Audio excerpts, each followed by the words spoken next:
So excited. Tonight I have joining me Maximilian Webster of vibrantguidance.com. And we're going to be talking about 5D social justice. So I think it's a really cool topic, and I can't wait to hear what Maximilian has to say about it. So, Maximilian is a spiritual coach for leaders. He utilizes subconscious reprogramming, meditation, and coaching to help visionaries develop their intuition and self trust. He's on a mission to inspire authenticity and soul level confidence so that the leaders who feel the desire to build profitable and impactful platforms can ignite their vision in others with their stories and change the world with their soul driven purpose.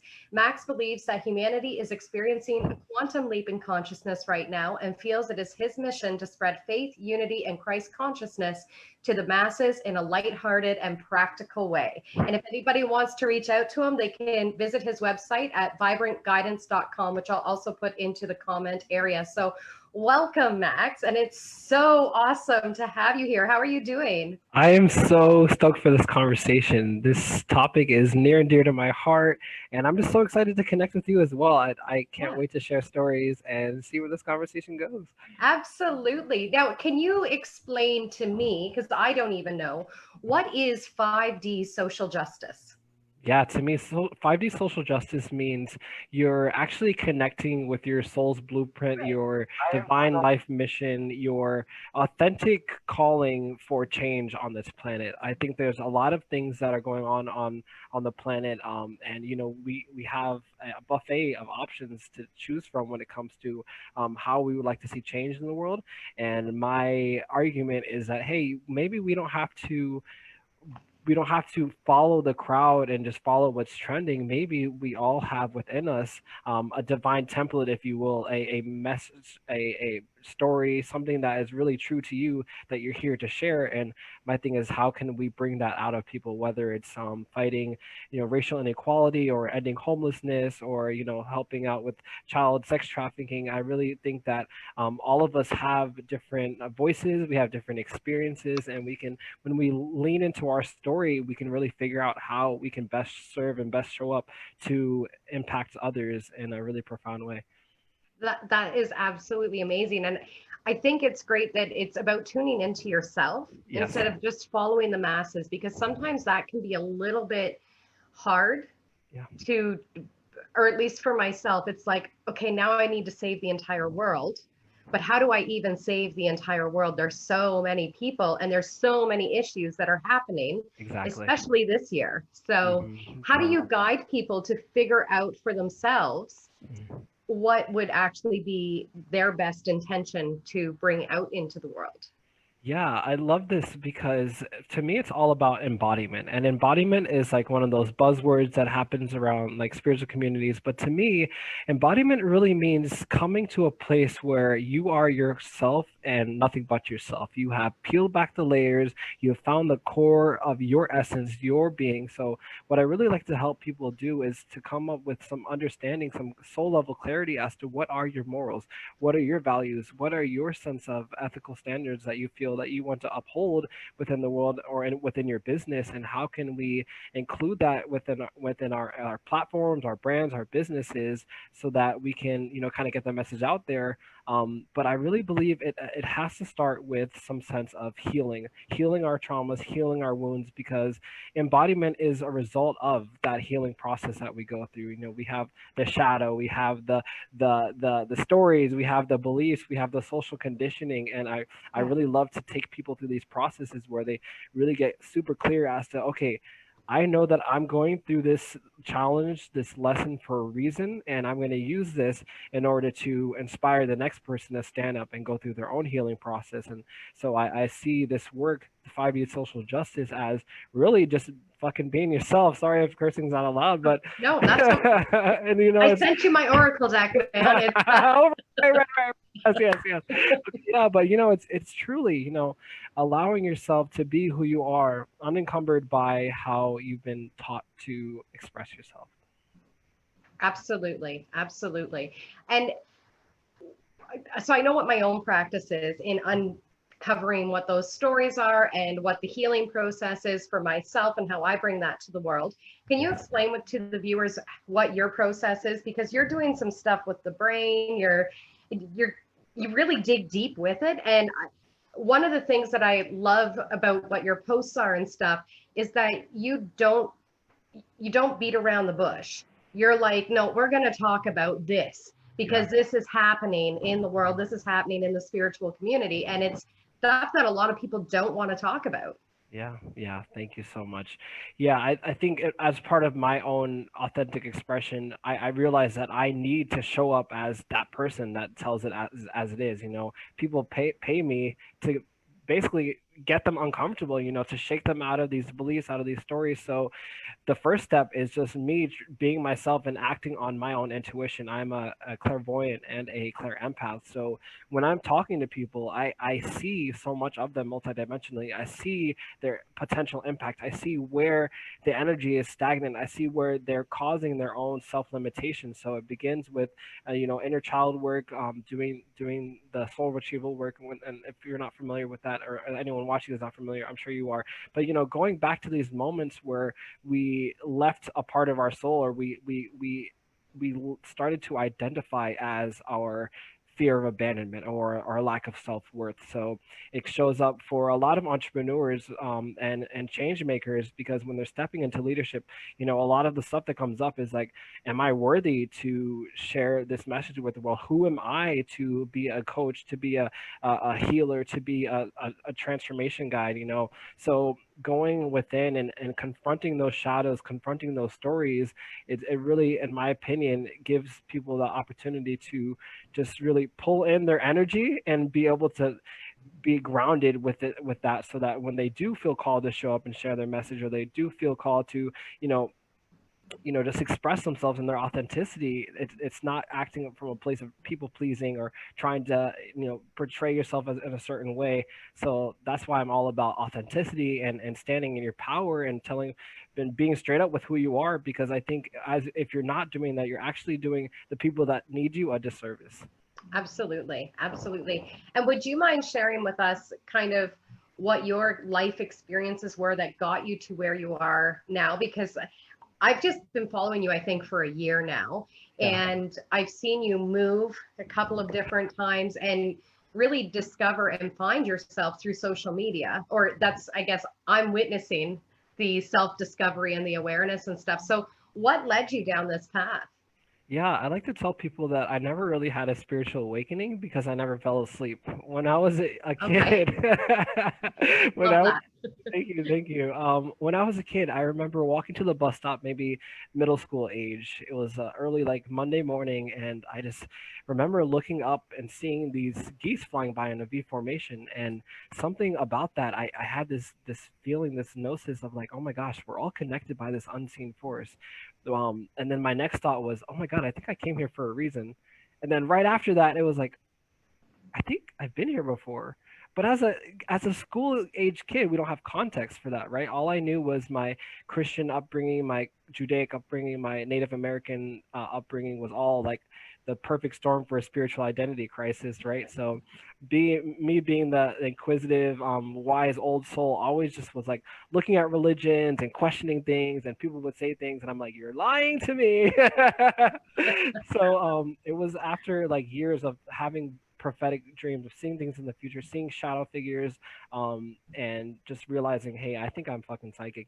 I talked to my family about it, and they're like, yeah, this runs in the family, but don't mess with it because it's evil, it's of the devil. You don't want to mess with magic and witches because it's not good. But it took me. Fast forward to 2012 when I started having this experience of seeing repeating number sequences. My number was 117, so I would see it everywhere, everywhere, everywhere. And one day I hopped on Google. I was like, okay, what does this mean? And it's like, you're a light worker. You came here for a reason, and your soul signed up for this lifetime for a reason. And I think that's really important for people, especially listening, to realize, because while we might not have the biggest like resume in this physical lifetime, like when I started my life coaching journey, I was 20, and like people like, who are you to be a life coach? And I'm like, bitch, I have had so many past lives, don't even start with me. But it's like, I love to tell people that it's like, my resume is eons. It's limitless, you know. So for me, it was coming into that realization that, oh my God, I am like, I am a result of years of experience in this field, and you know, being a healer in past lives. And then what I did with that tangibly to get more training and, you know, credibility in this lifetime is I ended up moving away to Hawaii in 2014, and I was in a mystery school for about 3.5 years, where I learned the formalities of how to guide people through the past life regressions and releasing earthbound spirits and learning to read energy and chakras, and, you know, having experiences with extraterrestrials and channeling. It was all like such a perfect opportunity for me to get more understanding as to what my powers were, and my ability to affect change. And I realized as I was in these spaces that people would naturally turn to me for my leadership ability. You know, I remember my first energy reading class that I was doing. The teacher like just basically told everyone to do everything and didn't really know how to explain like how to read energy. And I ended up taking over the class and like teaching everyone. And I didn't know where it was coming from. I was like, oh, this is just how you do it, you know? Duh. So, yeah, like it was like, so that's my background. So when I first started my business in 2016, Vibrant Guidance, it was all energy readings and little life coaching here and there. But over the years, I've realized that I need to exist in a leadership space because I know the potential of the impact that I have. And, you know, if I'm not leaning into that, then like I said, I'm doing a disservice to the world. So I like to identify myself as that spiritual up level coach to help people that are in that transition phase, that are moving into whether it's new level of impact or income or leadership, realizing that as we engage this growth process, as we engage the leaning into your healing, you know, that's when all the shit comes up. So I like to be that guide. I like to hold people through that process in a lighthearted and funny, no bullshit way, but also in a very loving and compassionate way, teaching people how to have more compassion for themselves in the process and where they are, and helping people realize that you're actually perfect just the way you are, and we just got to remove some layers. Exactly. I love that. I love that. So, what do you find would be like kind of the big areas that people get stuck in when they're going to go into the leadership role? Is it always a thing of self-worth? Is it the fear of abandonment, the fear of standing out? Like, what do you find to be most common with people? Yeah, I really find the self-worth thing being a big one, just on a mind level. Yeah. I find a lot of the people that I work with, that's the first thing we go into. It's like, where did your parents tell you that you're too much, or like you're never going to amount much, or too much, or like your ideas are so off the wall, or like stick with reality, you know, helping people to move through that. And on a metaphysical level, what I've been coming across a lot, and even had to do my own kind of work around this, was like those healers that have been persecuted and killed and tortured in past lives, and literally like parts of their soul is stuck there, you know, helping them integrate their gifts and their abilities from other lifetimes to be able to tap into that knowledge, that wisdom, those powerful resources that they have. So yeah, I mean, in terms of like first steps that I would encourage people to do, is just like start getting into the work in whatever way you can, whether it's meditation, some having some kind of journaling process. Just figure out what's going on right here. What stories, what beliefs are you currently operating on, because those are going to be key indicators as to where you can start that healing journey. And it's all really obvious and straightforward once you dive into it, but some people just Absolutely. don't start. And why do you think that is that people don't start? Yeah, because you're dying. You know, you're as you grow, you have to kill that old part of yourself. As horrible as that sounds, but you're literally shifting into a new identity. This could not exist if I didn't die off to that young man that would always wear black and would just be quiet and shy and reserved. I had to say, hey, that identity served me for a time, but now my soul and my people are calling me to be fully expressed. So I paint my fingernails gold. I paint my toes bronze. I wear cool hippie glasses and flowy shit because that's me, you know, and it's always Yeah. been there. And it just took a couple 26 years to kind of come out, you know. I love that. I love that. Because it's all about expressing yourself, right? And whether that's through your clothes, whether it's how you're doing your hair, your makeup, whatever, it's all about expressing yourself in the most empowering way possible. Yeah. Now, because I know you're down in the States, and I also am a viewer of what's happening in the States and everything like that. So, yeah. So, what? because we're talking about social justice, and there's a lot of social injustices that are happening down there. So Yeah. what can we as healers, as impact makers, light workers, etc., do? Because I feel like when I'm talking to people, a lot of people are feeling like it's just really heavy. Yeah. Okay. And I even for myself, I'm like, I don't know where to start. Yeah. I don't know what is the best issue for me to start with, which what you said earlier makes sense, that it's what has been your own story Yeah. and where is it that you're wanting to make the impact. But when you're an empath, when you're a sensitive, when you're, a light worker, whatever, sometimes you just see the entire world as needing healing. Yeah. So yeah, tell me about your experience in what is happening down there right now. Yeah, what I would recommend just first and foremost is to kind of figure out what is your biggest trigger. What is the one thing that lights you up, makes your blood boil? And most recently for me, just being a victim, if you will, of racism, Mm. this all this George Floyd stuff and all this coming to the surface, I was like, oh yeah, I got shit to say about this because I've been through it, but not in a way of like, oh, I need to seek vengeance or like be a martyr. But I also took that experience and realized, okay, if I'm this fucking triggered by what's going on the news, because that's honestly what's happening on the news half the time too, is they're purposefully harvesting that energy to keep people in these states. So I was like, I'm not going to let mainstream media control my emotions, so I'm going to look within me what needs healing around the racism thing, right? And I was so blessed to be able to realize that, hey, like this racism thing wasn't just a one-sided thing. I was taught racism too. Like my Mm. parents taught me that white people are evil, and it's not reverse racism. Racism is racism, right?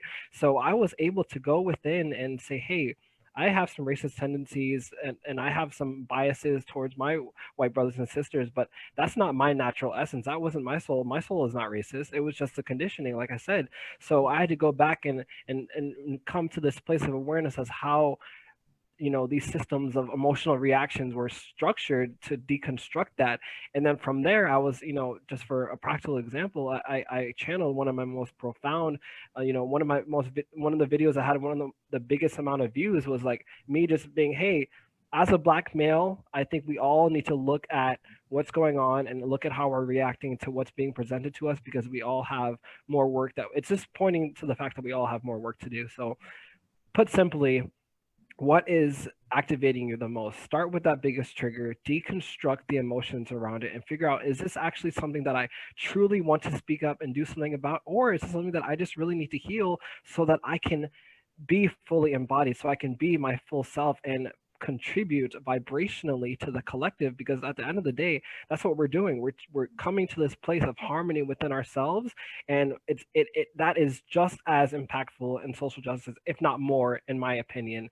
And I've seen the results of it in my day-to-day life, and I don't mean to like project this on anyone or like believe what you want, but I haven't had a racist experience since then. I've traveled all across the country twice. People see me, they feel me, and they instant reaction is, let me give this person love, let me witness this person, let me just, they can't help but to get that energy that's mirrored back to them, because I've come to that place within myself, right?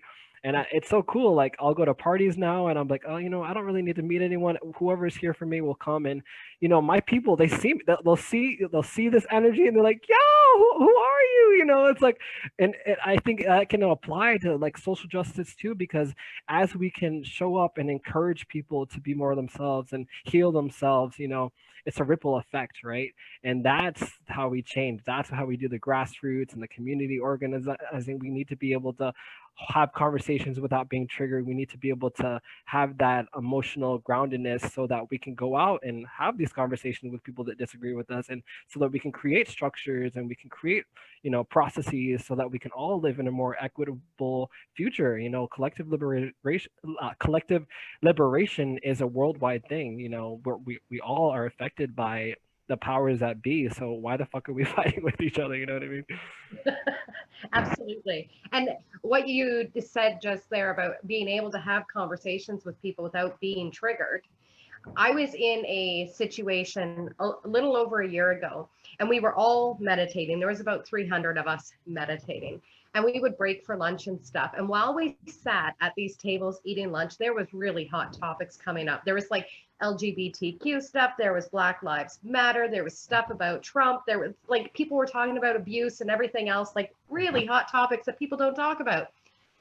And what amazed me the most was people would say, wow, when you said that, it really triggered this feeling inside of me. Yeah. What I'm realizing is it's been connected to this story. So I'm going to sit with this story now and see Yes. why I've carried this around. And I was like, Oh, I got this is the chills. coolest thing ever.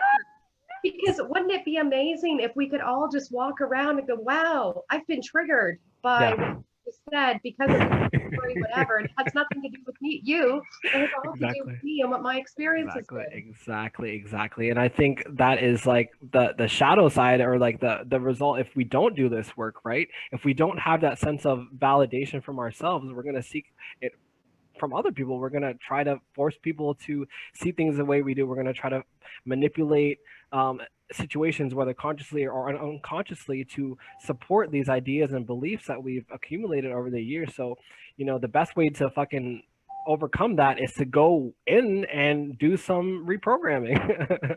Absolutely. Um, so, because I know you work with a lot of business leaders, spiritual business people, that sort of thing. So, do you work with people right at the start of their spiritual business? Do you work with people that are already doing a spiritual business? Like, what is your kind of level of where you like to jump in? Yeah, I prefer to work with people that are already like launching products. They have a service, they have some, they're making sales, they have got into the groove of business, but for it's more of a where where's their foundation, because that's really what I help people do. Like, some people can get really far without a foundation, some people can't get anywhere without a foundation. So I really feel like that first step, that emotional and energetic foundation, I work with people that realize that the importance of doing the shadow work, the importance of healing their inner child, and then getting into like the storytelling, and the morals and values, as I was telling you about, just helping people realize that, hey, you might have been doing this business for a long time, but you maybe don't know exactly like why you've been doing this business. Is it because you believe in, collective liberation, and you believe in, healing? I help people really get clear about what are their beliefs, and how is this showing up in the way that they share their message or share their story. So I like to work with people all along the spectrum. I'd say like I don't work with people that are like obviously making like more than like six figures and stuff like that. But I'd say anything less than $3,000 to $5,000 a month, or like starting off. I have different tiers, different programs for depending on the needs of the individual. Awesome. And then do you do the group coaching as well, or is it just all very individual based? I love that so much, first of all, because I'm a manifesting generator and my strategy is wait to respond. I don't know if you're familiar with human design, but Yep. I'm a yeah, manifesting generator too. yeah. So I haven't told anyone about this, about the group programming that I'm launching, but I'm working with my coach right now, adding some finishing touches to a group program for these kind of leaders. So I'm really glad that you brought that up. That's in the works. Very cool. My own intuitiveness that's Yeah, fuck, I'm so excited. sometimes we need to know that the universe is like, yeah, we got you. I appreciate it. So I love that I hear that you're working with a coach yourself. Yeah. And I think that's such an important thing for coaches, for anyone that's doing this work where we're supporting other people, that we also have someone else that is supporting us. Catherine, let me talk to you about that real quick, because that's been coming up a lot in my my sessions with people. Once these leaders have, or business owners have gotten to the place where, okay, I'm making sales, I have a system, I know how to share my story, I'm confident, I've got the brand clarity down. The natural thing that comes up is, where are you getting support? Like, I just had a call before this, and this guy, literally, we sat down and we're like, okay, we need an accountant. Eventually, what else? An accountant. We're gonna get like a bookkeeper, a VA, and I think that is so important too for us healers, because so many of us, especially as creators that need to be in that creative flow and just put stuff out there, so many of us think that we have to do it ourselves, right? But it's so cool when you realize that you can actually get a team around this shared vision. And that's why I'm so stoked about storytelling and brand clarity, because literally it's you some people you don't even have to pay. Like if someone has the same vision as you, and let's say they want to be a VA for a life coach and they just believe in you, like obviously I want to pay people, but it's like that quantum leap of realizing when you connect on a soul level with people, you can move mountains. And it doesn't have to be when you're, you know, making six figures to hire a team. You can start small, and it's all about that surrender. It's about letting go of control. It's about letting go of trying to do everything yourself, because this mission that we're all feeling called to is much bigger than all of us. And if we can band together and really work together, I think we can really change the face of the planet really quickly. Absolutely. Absolutely. So, is there at any point a time where someone could say, I'm done working with a coach? Or do you think it's something that has to constantly be like this support system for people? Yeah, I'm really big into multidimensionality and spirituality, of course, and I believe that everyone is their own best coach, healer, and teacher. It is actually my intention for this to be my last business coach, because I am getting to this place where my intuition is so strong where I know where to create. I just needed that physical, like earth bound, like marketing strategy. That's why I hired this coach, because I'm not an expert in that. I don't know how to create a perfect offer and like how to sell it and get people excited. Like I just know how to do what I do. So I believe that coaching and getting mentors, yes, is very helpful to a point. I would love to see in the future more business owners and more entrepreneurs and coaches and healers coming to a sense of completion of like having to hire other people and just having the skills and the frameworks that they need in order to go out and create whatever they feel called to. So, for example, myself personally, as I've been diving more into my work, there's this emerging artist, a model, a photographer, a videographer that's emerging within me. I want to build this coaching business up so I can go out and I can create more and I can do things that are more in alignment with me. And I think it's all part of the process. And like, this is my last coach, and I'm going to move into creation mode. Absolutely. I love that. And I think it's so beautiful too, because the more you step into that authenticity, the more you realize how much more you're actually capable of, you know? Oh, yes. I don't know. When I started my business, it was like very small and compact, and I was doing my thing and whatever. Yeah. But I've learned so much about myself and what I'm able to do. And I'm like, holy shit, I'm awesome. You know what I mean? Like you get to this point where you're like, fuck, I Yeah. had no idea that I could be this amazing, Yeah. Yeah. but you have to get rid of what those stories and stuff are in order to be able to step into that. Yeah. That is like my biggest lesson of 2020. It's like we're all inherently amazing. We just make life super fucking difficult. Yes. And I actually question, would we even find it that amazing if we didn't actually make it difficult in the first place? Exactly. You, boom. Yeah. Mic drop. Because I don't know, it's, when you get through something hard and then it just, when it finally comes together and it's like, oh, this is amazing. And now Yeah. hard stuff, it doesn't Yeah. even matter. It's completely irrelevant to what the amazingness is now. Yeah. But if it's just good and there wasn't any difficulty, then it's like, yeah, okay, it's okay. Yeah. Yeah. You know? Yeah, the human experience, yo. There's levels to this shit. Now, I wanted to go back a little bit there. You were talking about people letting go of that control Mm. and like wanting to do it all themselves. So, where do you think that's coming from for people? Because I know it's something I myself have struggled with. Mhm. Also, many other people that I know who struggle with that as well. Yeah, I'm reading a book on how to influence everyone. It's like called Culture Catalyst. I can look it up in the end and share it so you can add it to the notes if you'd like. But they're in there they talk about, give me a second. Let me how the best way to put this. They're talking about how as humans, when our sense of autonomy is threatened, we'll actually put ourselves into like kind of fucked up situations in order to keep that semblance of autonomy, if that makes sense. I don't know if I explained it the best, but for example, there was a study where there was two senior citizen homes, right? And the people that they told, the first group, they were like, everything was planned out for them, right? This is where you eat, this is the plants that you have, someone's going to come and water it. These people were miserable, they were dying earlier. But the other senior citizen group, they're like, you have all the freedom in the world. The sense of autonomy, not only were they empowered, but they found that some people would actually resist some of the freedom and control, not resist, would resist getting support to make their life easier because that sense of autonomy was threatened. So what I think happens is when we're up leveling and when we have to hand our business over to like a VA or to an accountant, we're losing that natural sense of autonomy, of freedom. And it's really evident in this whole COVID situation. You have the people that are like, you will not make me wear a mask. And why is that? Because their sense of freedom is literally being taken away. So people are getting all crazy going to the streets, but if you think about it, it's just a fucking mask. You know what I mean?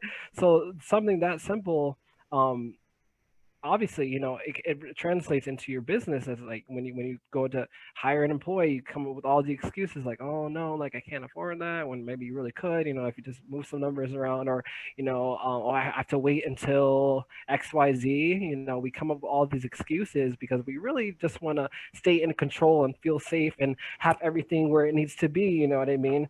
But Yeah. I think life really starts to unfold when you can be comfortable with that sense of surrender. And I know just myself, I did a surrender challenge with my buddies about a year ago. And as I've leaned more into surrendering and letting go and saying, hey, maybe God, the universe has a better idea for my life. And if I'm getting the sense that I need to start letting go of control, maybe I should try it. My life has completely transformed since, adopting that philosophy. That's awesome. Thank That you. is awesome. And just going back a little bit there, when you were talking about, I don't know if I can afford it and, whatever.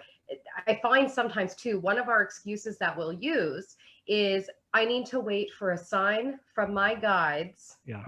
that I am able to move forward with this. Yeah. And then we'll get sometimes we get the sign exactly as we want to see it. And we're like, yes, I got the sign. Now I can move forward.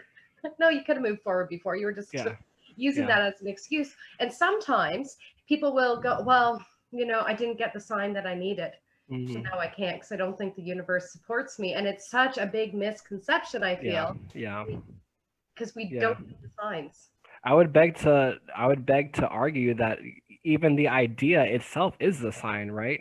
And as someone that intuitively manifests programs and clients, it always starts with an idea. It always starts with a thought, So acting on that's the best thing that you can do in that case. I believe that if we have an idea for a course or a program or an offering, that inherently means that on the other side of that, someone exists that is ready to receive that, right? So if you do not provide that, guess what? This person's now missing out and has to wait for the next person to get that idea and act on it, right?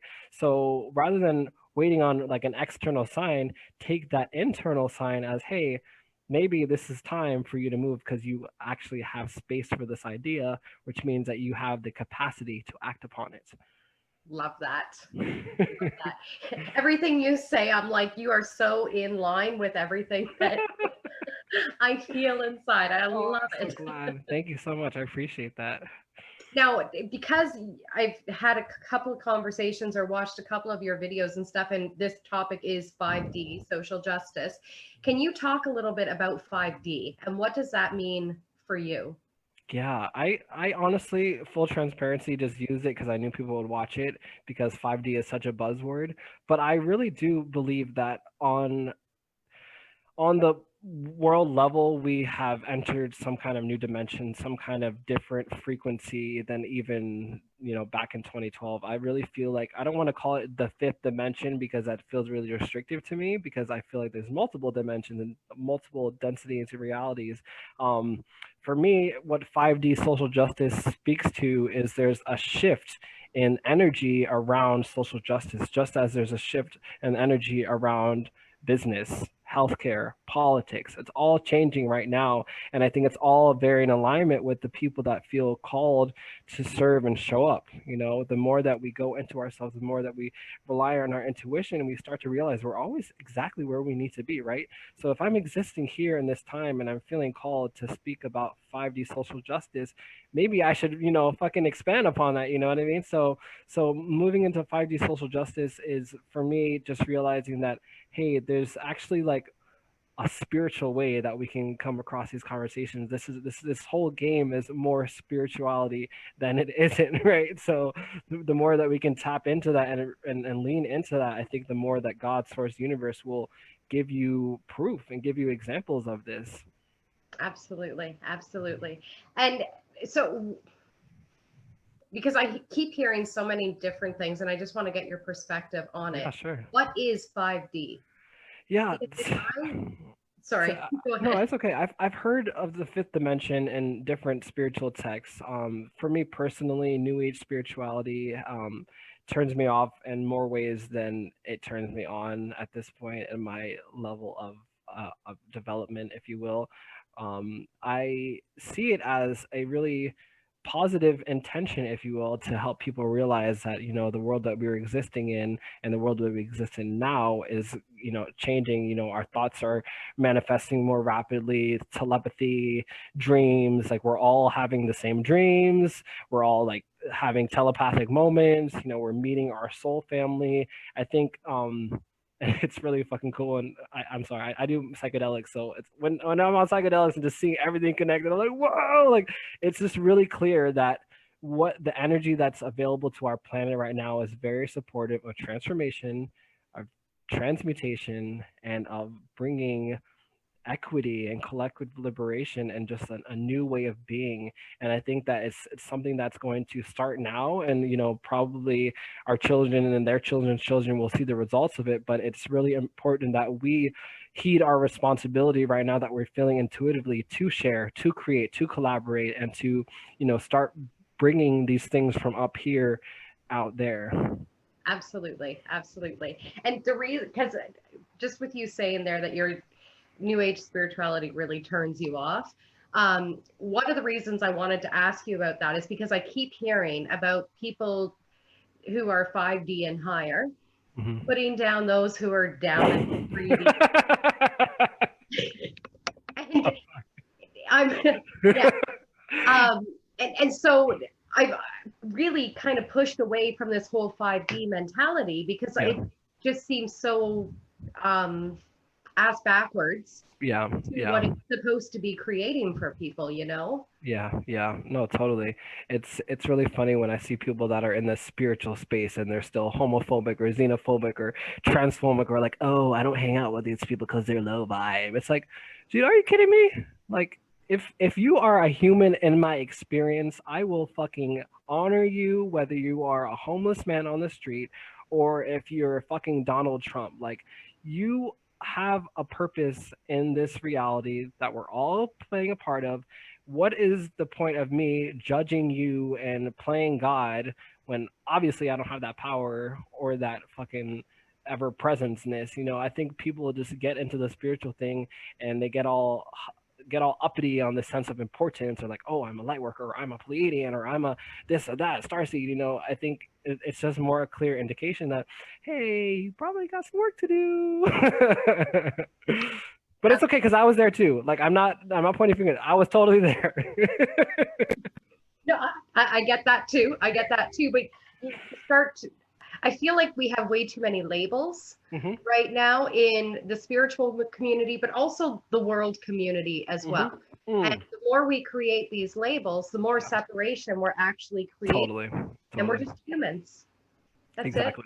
And we can even strip the human title. We can go, we're just souls. Yeah, I love that so much. You know, one of my friends on Facebook was like, I just came back from, you know, supporting the black community. I was like, no, sweetheart, you are supporting humans who are dealing with fucked up shit from other humans. The more that we draw these lines and like set up these separations, it's only going to perpetuate more. But that doesn't mean that we can't have those conversations, because racism exists, classism exists, all this shit exists. We can't pretend, we can't love and light it away, but we can, like you said, with that conversation where people realize where they're triggered, we can have these conversations, and they're easier to have when you regulate your nervous system and you realize where we're all still a little fucked up, you know? Absolutely. And I think that's one of the beautiful things for light workers to actually bring forward is to admit, hey, I'm still fucked up. Yeah. I still have shit that's Yeah. still coming up, and I still have more healing to do. And I don't know that we'll ever be done with the healing. I hope so. Yeah. That we'll ever be done with the healing. There's always going to be more stuff that comes up. Yeah, I'm on the same wavelength. I'm like, if it doesn't end, I'm cool because like by now, you know, kind of got a groove with the whole thing. But hopefully it ends. You know, I kind of do cringe when people are like, oh yeah, you know, we're always gonna be suffering and always learning. I'm like, bro, I don't know about that one. I'll get back to you on that one. I think your bounce back time gets shorter.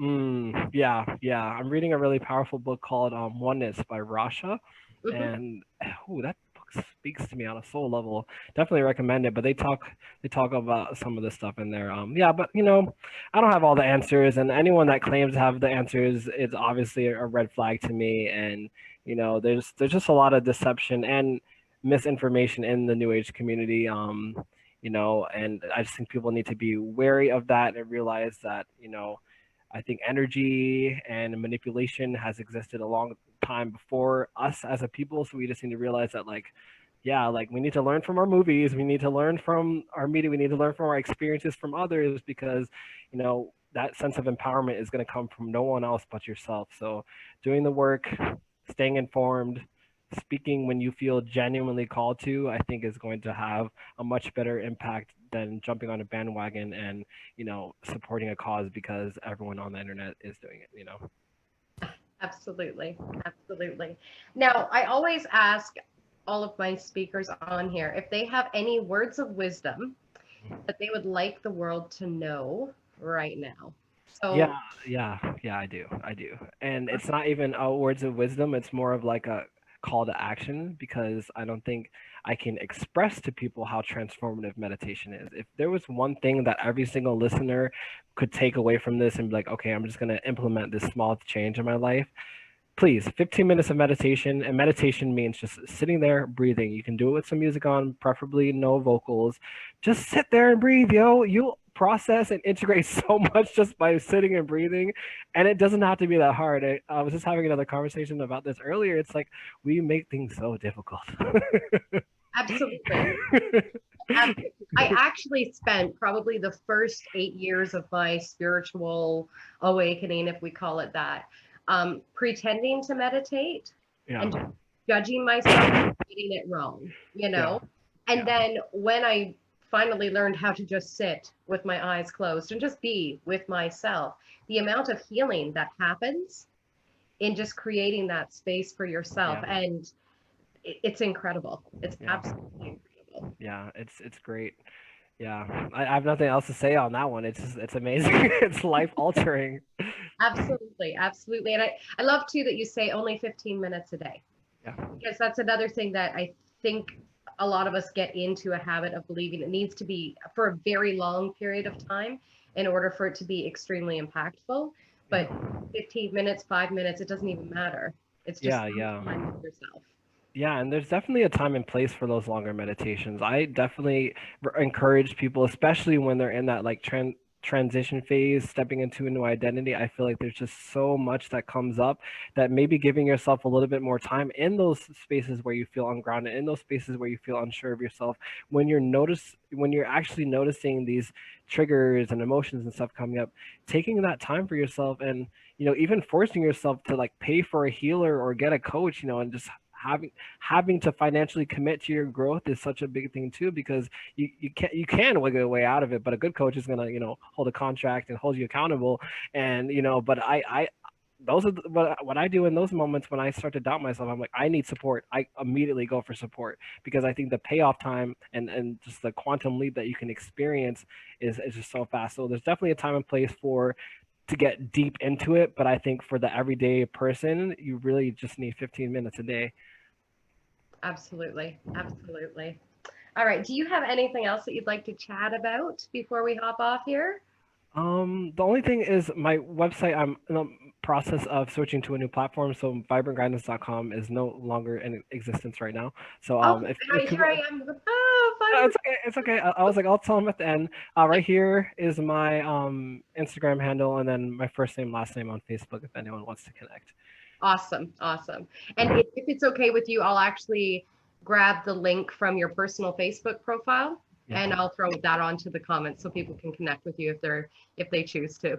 Awesome. Thank you so much, Catherine. This was such a fun talk. I'm really glad we did this.